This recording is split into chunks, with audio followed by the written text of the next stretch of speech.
श्रोतेहो नमस्कार. आजच्या वृत्तविशेष कार्यक्रमात आपलं मनःपूर्वक स्वागत. श्रोतेहो, केंद्र सरकारच्या गेल्या 12 वर्षाच्या कारकिर्दीत शाश्वत विकासासाठी जागतिक पातळीवर घेतलेले निर्णय आणि या क्षेत्रात देशांतर्गत सुरू असलेला विकास याविषयी पर्यावरण विषयाच्या अभ्यासकांसोबत केलेली चर्चा आपण आजच्या वृत्तविशेष कार्यक्रमात ऐकणार आहोत. श्रोतेहो, विकासाच्या जागतिक मोहिमेमध्ये भारत सध्या एक महत्त्वपूर्ण नेतृत्वकर्ता आणि ग्लोबल साऊथचा प्रमुख आवाज म्हणून उदयाला आला आहे. आर्थिक प्रगती आणि पर्यावरण रक्षण या दोन्हीचा समतोल साधत भारतानं जागतिक स्तरावर आपली स्वतंत्र ओळख निर्माण केली आहे. जागतिक पातळीवर हवामानातील बदलाचं आव्हान पेलताना भारतानं शाश्वत विकास आणि हरित ऊर्जा या क्षेत्रात लक्षणीय प्रगती केली आहे. तसंच प्रधानमंत्री नरेंद्र मोदी यांनी नोव्हेंबर 2021 मध्ये ग्लासगो येथील COP26 परिषदेत मांडलेली मिशन लाईफ ही संकल्पना अतिशय दूरगामी आणि व्यावहारिक आहे. याबाबत अधिक माहिती देत आहेत पर्यावरणाच्या अभ्यासक राधिका कुलकर्णी. आपली पृथ्वी ही सर्वांसाठी उत्तम पद्धतीने राहण्याची जागा म्हणून ओळखली जावी यासाठीच शाश्वत विकासाची ध्येय आखलेली आहेत. त्यात भारताची हजारो वर्षांपासून वसुधैव कुटुंबकम या तत्वाला प्राधान्य देणारी संस्कृती आज जगात महत्त्वाची म्हणूनच केंद्रस्थानी असलेली दिसते. जागतिक स्तरावर पाहिलं तर सन 2015 मध्ये भारतानं फ्रान्सच्या सहकार्यानं आंतरराष्ट्रीय सौर आघाडी सुरू केली. त्यामुळे सौर ऊर्जेचा वापर वाढवण्यास आणि सदस्य देशांमध्ये हस्तांतरित करण्यात मोठी मदत होत आहे. सन 2021 मध्ये युकेतल्या ग्लासगो इथं 26वी हवामान बदल परिषद झाली. त्यात भारतानं जागतिक स्तरावर पर्यावरणपूरक जीवनशैलीचा अवलंब करण्यासाठी मिशन लाईफस्टाईल फॉर एन्व्हायरमेंट ही संकल्पना मांडली. दैनंदिन सवयी पर्यावरणपूरक करण्यावर भर देणारी ही संकल्पना आहे. 9 सप्टेंबर 2023 रोजी G20 परिषदेदरम्यान दिल्लीत पंतप्रधान नरेंद्र मोदींनी जागतिक जैव इंधन आघाडी ग्लोबल बायोफ्युएल अलायन्स हा जागतिक उपक्रम सुरू केला. त्यात 19 देश आणि 12 आंतरराष्ट्रीय संघटना सहभागी आहेत. शाश्वत इंधन वापर वाढवणं आणि त्यासाठी सहकार्य प्रस्थापित करणं हा या आघाडीचा मुख्य उद्देश आहे. देशांतर्गत स्तरावर सन 2023 मध्ये सुरू केलेलं राष्ट्रीय हरित हायड्रोजन मिशन, त्याही आधी मार्च 19 मध्ये सौर ऊर्जेचा वापर वाढवून वीज बचत करणारी PM कुसुम योजना म्हणजेच प्रधानमंत्री किसान ऊर्जा सुरक्षा एवं उत्थान महाभियान सुरू झाली. 1 जुलै 2022 पासून एकल वापराच्या प्लास्टिकवर बंदी आणण्यात आली. याला संमिश्र यश मिळालं. सन 2070 पर्यंत कार्बन उत्सर्जन शून्यावर आणण्याचं उद्दिष्ट भारतानं ठेवलं आहे. या निर्णयांमुळे भारताची प्रतिमा जागतिक स्तरावर पर्यावरणवादी देश म्हणून होत आहे.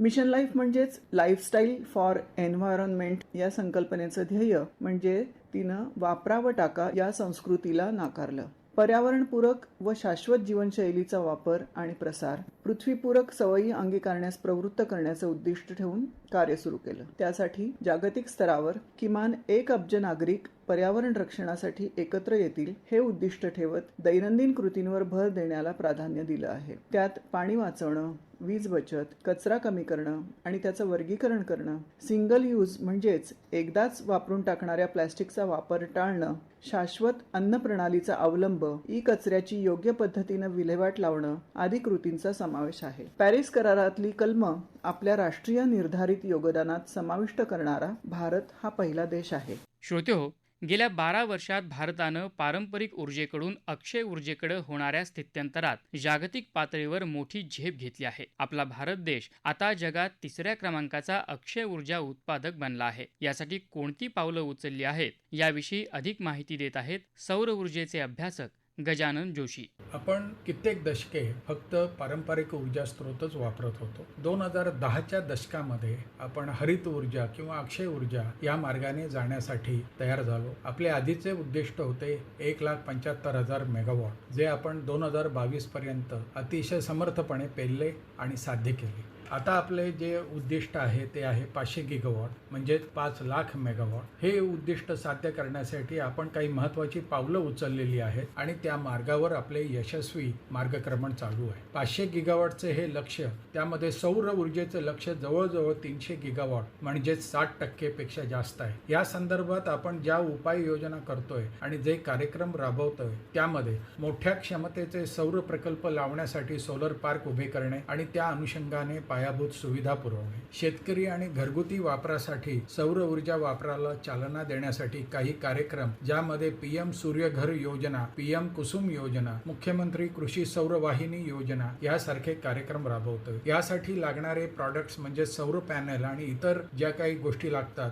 हे पूर्वी आपण मोठ्या प्रमाणात आयात करत होतो चीनमधून, परंतु आता देशांतर्गत उत्पादनाला चालना देण्यात येत आहे. त्यामध्ये प्रोडक्शन लिंक्ड इन्सेंटिव्ह, जेणेकरून आपल्या नागरिकांच्या हाताला काम मिळेल आणि चीनवरील आपली डिपेंडन्सी कमी होईल. त्याचबरोबर ट्रान्समिशन आणि डिस्ट्रीब्युशन म्हणजेच विद्युत पारेषण आणि विद्युत वितरण या अतिशय सक्षम आणि एफिशियंट बनवणे हे एक आपलं महत्त्वाचं काम आहे. श्रोतेहो, ई वाहनं आणि सार्वजनिक वाहतुकीचे सुलभीकरण यामध्ये पर्यावरणपूरक तंत्रज्ञान कसं मदत करतं याविषयी गजानन जोशी म्हणाले. वाहनांसाठी आपण फार पूर्वीपासून फक्त जीवाश्म इंधन म्हणजे पेट्रोल, डिझेल, गॅस यावर चालणारी वाहनं आहेत तीच वापरत होतो. यामुळे आपला प्रवास जरी होत असला तरी पर्यावरणावर त्याचा अतिशय विपरीत परिणाम होत होता. या संदर्भात देशाच्या स्थानिक पातळीवर तसेच जागतिक पातळीवर विचार सुरू झाला. त्यामधून इलेक्ट्रिकल व्हेकलचा विचार पुढे आला. पेट्रोल डिझेल कार जेव्हा रस्त्यावर धावते तेव्हा मोठ्या प्रमाणात कार्बन उत्सर्जन होत असते. त्यामुळे तापमान वाढते. इतरही अनेक पर्यावरणाचे भीषण प्रश्न उभे राहतात. या सगळ्याचा मानवी शरीरावर तसेच देशाच्या आर्थिक स्थितीवर, परकीय चलन खर्च होण्यावर प्रतिकूल परिणाम होतो. यासाठी इलेक्ट्रिकल व्हेकल म्हणजेच इलेक्ट्रिकल कार आणि इतर वाहनांचा प्रसार सुरू झाला. या संदर्भात योजना आणि नियम राबवण्यात येत आहेत. EV car, electrical buses, zero emission trucking असे काही गोष्टी यामध्ये समाविष्ट आहे. भारत जगामध्ये तिसरी सर्वात मोठी ऑटोमोबाईल मार्केट आहे आणि वेगाने वाढणारे ऑटोमोटिव्ह मार्केट आहे. यामुळे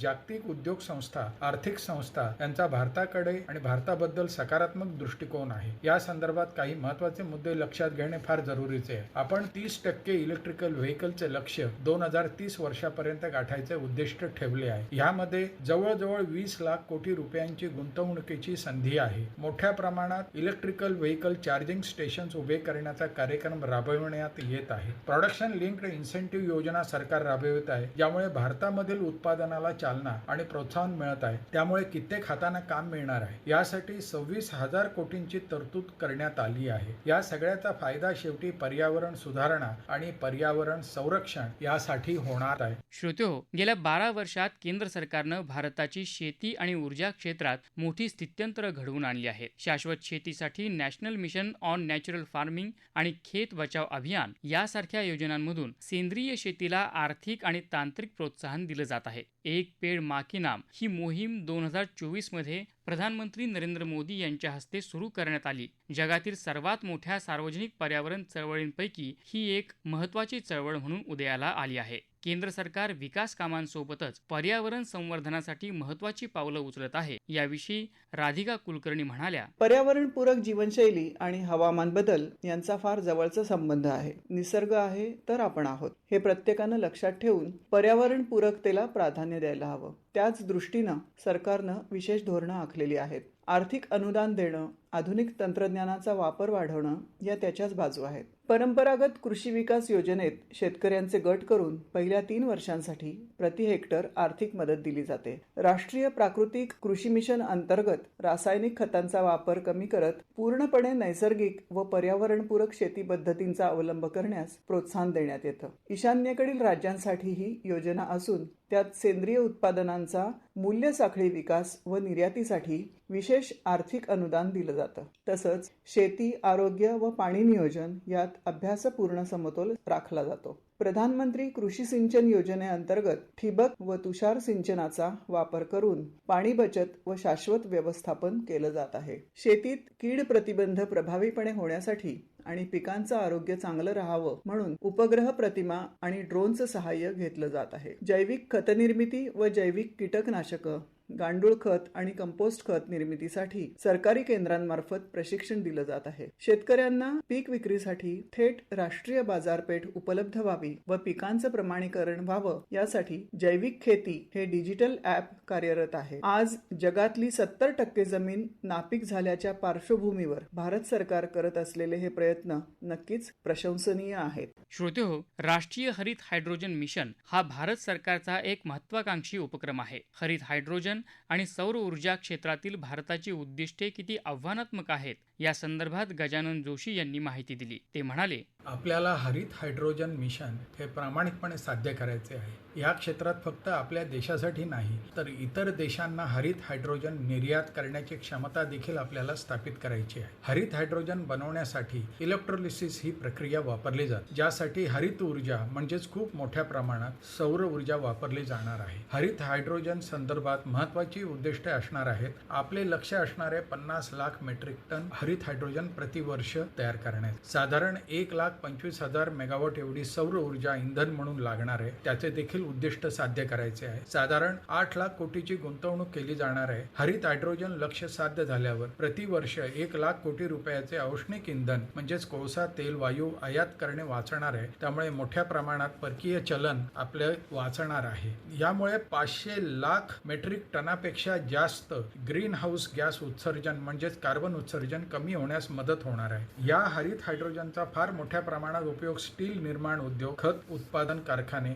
तेल शुद्धीकरण उद्योग, जहाज वाहन, बंदर ऑपरेशन, अवजड वाहन इंधन आणि विमानासाठी लागणारे इंधन यामध्ये उपयोग होणार असून त्यामुळे जीवाश्म इंधन म्हणजेच कोळसा, तेल, वायू यांचा वापर मोठ्या प्रमाणात कमी होणार असून पर्यावरण पूरक विकास साधता येणार आहे. परंतु यासाठी मोठी आर्थिक गुंतवणूक, भारतामध्ये तंत्रज्ञान विकसित करणे, जागतिक बाजारात कॉस्ट इफेक्टिव्ह माल पुरवणे, यासाठी लागणारी विशेष औद्योगिक सुरक्षा व्यवस्था स्थापित करणे, त्याचप्रमाणे मानव संसाधन विकास करणे आणि त्यावर हुकूम कायदे तयार करणे आणि वेळेत करणे ही महत्त्वाची आव्हाने आहेत. ती आपण नक्कीच पार करणार आहोत. श्रोतेहो, नेट झिरो कार्बन उत्सर्जनाचं लक्ष्य गाठताना भारतीय उद्योगांसमोर कोणती मोठी आव्हानं आहेत याविषयी गजानन जोशी यांनी सांगितलं. COP26 या पर्यावरण परिषदेमध्ये भारताने आपली वचनबद्धता पंचामृत या संकल्पनेच्या आधारे 5 मुख्य उद्दिष्टांमध्ये जाहीर केली आहे. या वचनबद्धतेचा मूळ गाभा आहे सन 2070 पर्यंत कार्बन उत्सर्जन नेट झिरो म्हणजेच मूळ शून्य करणे. ही उद्दिष्टे आपल्याला पूर्ण करताना काही महत्त्वाच्या आव्हानांना सामोरे जावं लागणार आहे. ही उद्दिष्टे आणि आव्हाने आहेत. कमीत कमी 500 गिगावॉट म्हणजेच 5 लाख मेगावॉट पेक्षा जास्त हरित ऊर्जा सन 2030 पर्यंत निर्माण करणे. उद्योग, व्यवसाय आणि रोजच्या वापरात 50% पेक्षा जास्त हरित ऊर्जेचा उपयोग करणे. सन 2021च्या तुलनेत कार्बन उत्सर्जन 100 कोटी टनापेक्षा जास्त प्रमाणात कमी करणे. कार्बन तीव्रता भारताच्या अर्थव्यवस्थेमध्ये 45% पेक्षा जास्त प्रमाणात कमी करणे. या संदर्भात जर आपण आणखी तपशिलात गेलो तर लक्षात येईल की मोठ्या प्रमाणात आर्थिक गुंतवणूक करावी लागणार, तसेच तंत्रज्ञानामध्ये मोठ्या सुधारणा कराव्या लागणार आहेत. आर्थिक प्रगती आणि पर्यावरण यांचा समतोल साधावा लागणार. ही उद्दिष्टे साध्य करताना फक्त आव्हाने नाहीत तर त्याचबरोबर काही महत्त्वाच्या संधी आपल्याला उपलब्ध होणार आहेत. ते ओळखून त्याचा फायदा घेतला पाहिजे. मोठ्या प्रमाणात हरित ऊर्जा तयार होणार. जगातील तंत्रज्ञान आयात करून आपल्याकडे देखील तंत्रज्ञान विकसित करता येणार. परदेशातून आर्थिक गुंतवणुकीला आकर्षित करता येणार. उत्तम आणि प्रगतिशील तसेच नाविन्यपूर्ण शिक्षण प्रणाली विकसित करण्याची संधी मिळणार. संशोधन आणि विकास संस्थांचा पायाभूत विकास होणार. खेडेगाव स्वयंपूर्ण करण्याची संधी मोठ्या प्रमाणात, नोकरी, उद्योग, व्यवसाय संधी, प्रॉडक्ट आणि तंत्रज्ञान निर्यातीची संधी, अशा बऱ्याच संधी आपल्याला उपलब्ध होणार. हे करत असताना आपल्याला आपल्या शैक्षणिक पद्धतीमध्ये आमूलाग्र सुधारणा कराव्या लागतील, ज्यामुळे अधिक विज्ञाननिष्ठ पिढी तयार होईल. यासाठी उद्योग आणि शिक्षण संस्था एकत्रपणे काम करण्याची देखील निकडीची गरज आहे. श्रोतेहो, आज भारत आर्थिक वृद्धी आणि पर्यावरण संवर्धन या दोन्ही आघाड्यांवर एकाच वेळी यशस्वीपणे काम करत आहे. आर्थिक प्रगती आणि शाश्वत विकासाचा अचूक मेळ घालत भारत आज जागतिक पटलावर हरित भविष्याचा एक नवा आणि सक्षम नेतृत्वकर्ता म्हणून उदयाला आला आहे.